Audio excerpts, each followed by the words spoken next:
मागील व्हिडिओमध्ये आपण इस्कॉन टेम्पल पंढरपूर बघितले. आता आपण चाललो आहोत विठ्ठल रुक्माई मंदिराकडे. इथे आल्यानंतर श्री द्वारकाधीश मंदिर म्हणजे शिंदे सरकार वाडा दिसेल. तिथून पुढे आल्यानंतर आपल्याला विठ्ठल रुक्माई मंदिर दिसेल. तुमच्याकडे दोन पर्याय आहेत, एक तर तुम्ही लाईनने दर्शन घेऊ शकता किंवा मुखदर्शन. पण त्या अगोदर फोन लॉकरमध्ये ठेवावा लागतो. इथे फोन लॉकरमध्ये ठेवून आम्ही दर्शन घेऊन इथे वापस आलो आणि त्यानंतर आम्ही इथे प्रसाद घेतला.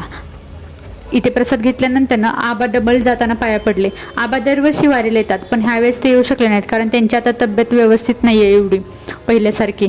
पण ह्यावेळेस ते चालत चालत आले. हेच आमच्यासाठी लाख मोलाची गोष्ट आहे स्वतःच्या पायाने. आणि इथला व्ह्यू तुम्ही बघू शकता, इतका छान आहे ना, खूप छान आहे. इथे आलं आणि फोटो नाही काढला असं कधीच होऊ शकत नाही. आणि आम्ही सर्वांनी फॅमिलीसोबत फोटो काढला. जाताना व्हिडिओ काढत होते, माझा भाऊ मला बोलला की ब्लॉगसाठी तू सेपरेट आहे. पण त्याला कोण बोलणार की फॅमिलीसोबत आलेला ब्लॉग एक वेगळाच असतो आणि फ्रेंड्स लोकांसोबत घेतलेला ब्लॉग वेगळा असतो. भेटू नेक्स्ट ब्लॉगमध्ये. बाय.